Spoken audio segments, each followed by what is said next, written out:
Good Tuesday morning. Welcome inside the 977 The Bolt Studios. Time for yet another edition of the Your Care Michigan Radio Show presented by the Humboldt County Memorial Hospital. My name is Nathan Blankel. I am the host of the program. How's everyone doing today? This morning I have with me Courtney Palmer, who's with the Respiratory Therapy Department. Good morning, Courtney. How are you? Good morning. Good. So today we're talking about a little bit of some new things that are coming to your department, which includes sleep. Yeah, and we've had sleep for a number of years out at the hospital, but back in April we had a scheduled visit from a surveyor with the ACHC, and that stands for the Accreditation Commission for Healthcare. In the months prior to their arrival, we worked really vigorously to establish practice guidelines as outlined by the American Academy of Sleep Medicine. So a few days after our survey, we received word that the sleep lab at HCMH received our certificate of accreditation, which basically means that we demonstrated a commitment to providing quality care and services to patients. So I'm very proud of this accomplishment and so thankful to all who had a part in making this happen.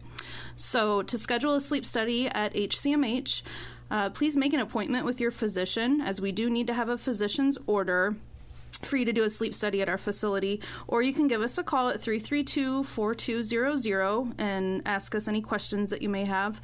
Out at the hospital, we can do 2 sleep studies per night because we do have 2 rooms set up, and they're both equipped with pillow top mattresses, blackout shades, recliners, fans, adjustable thermostats, and flat screen televisions. Awesome. That sounds like luxury. Yeah. Awesome. So what are the benefits, I guess, of being accredited? What does that bring to the hospital? Well, it enables us to provide the utmost best care possible. So the standards to have that accreditation are very high, and you can really stick out as one of the best places to have your sleep study done. And it's a standard. Sure. Anymore. So right. Really, if you're going to have a sleep study done, you want to be in an accredited facility. Why would someone want to have a sleep study done? What are the benefits, I guess, for sleep studies? So a person would have a sleep study done if they suspected that they had sleep apnea. So that's basically when they stop breathing repeatedly throughout the night. There's 3 different kinds of sleep apnea. There's obstructive, central, and complex. So some of the common symptoms would be like loud snoring, episodes of apnea, which is when you stop breathing, waking up suddenly and then feeling short of breath, maybe having morning headaches, maybe having problems staying asleep or problems being so sleepy during the day that it interrupts your day-to-day activities. Some people have attention problems when they're experiencing sleep apnea, or just increased irritability. So it's really bad for your health to have untreated sleep apnea. It can cause daytime fatigue. It can actually cause high blood pressure or heart problems, because when your oxygen drops, when you have sleep apnea, your blood pressure goes up. Right. So your heart and lungs are a team. When one of them isn't doing what they're supposed to be doing, the other one has to work harder, just like in anything. Teamwork experience, right? So when you stop breathing, your oxygen level drops.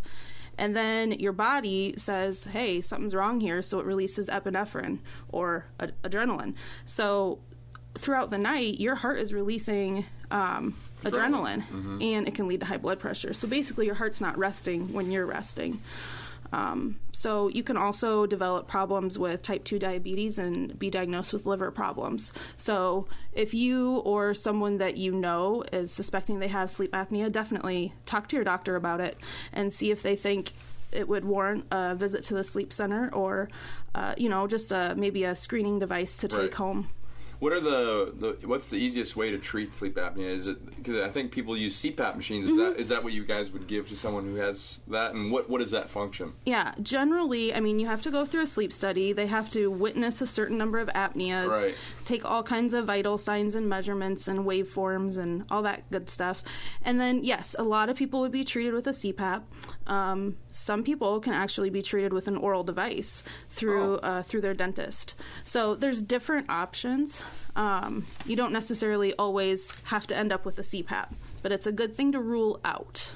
That's very interesting. Yeah. And then some other things we have going on at the hospital, the cardiopulmonary department. Yeah. So our department is one of the departments that relocated with this next phase in our time, construction. yeah. So we had a front row seat for a while watching all the demolition, but now no more. So you can still stop by to see us. Just use our new main entrance that's located in the back of the hospital by the cafeteria. Yep. I know a lot of people have mentioned that.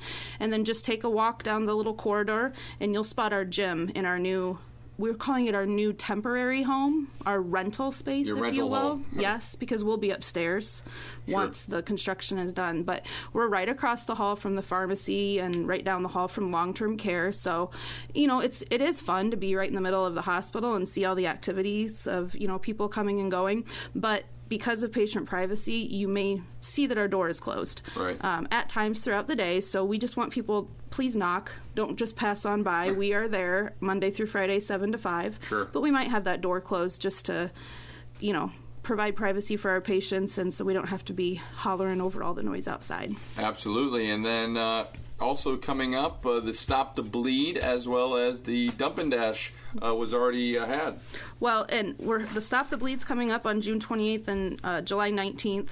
So it's a life-saving tourniquet training. I suppose with the Dump and Dash, it rained last week. It rained. Yeah, so there was no Dump and Dash. Yeah, they didn't get to do that. So they're going to try again this Wednesday, weather pending, as long as the trail's not underwater. Right. But Jen DeWinter heads that up for us out at the hospital, and we're teaming up with the Humboldt County Sheriff Department and the Humboldt Police Department to bring your unused and expired prescription medications or over-the-counter medications to safely dispose of them.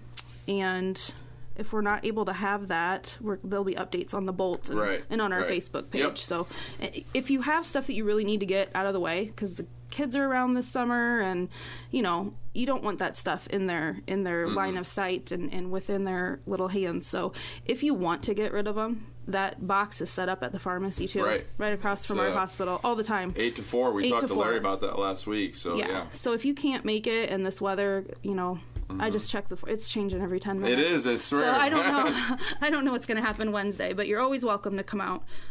They've got that box unlocked from 8 to 4 Monday through Friday. Cool. So hopefully everyone can make it out for the Dump and Dash, which is this week, this Wednesday, weather permitting at Bicknell Park, and then the Stop the Bleed life-saving tourniquet training is the next day after that, Thursday, June 28th. I want to thank Courtney for coming in today.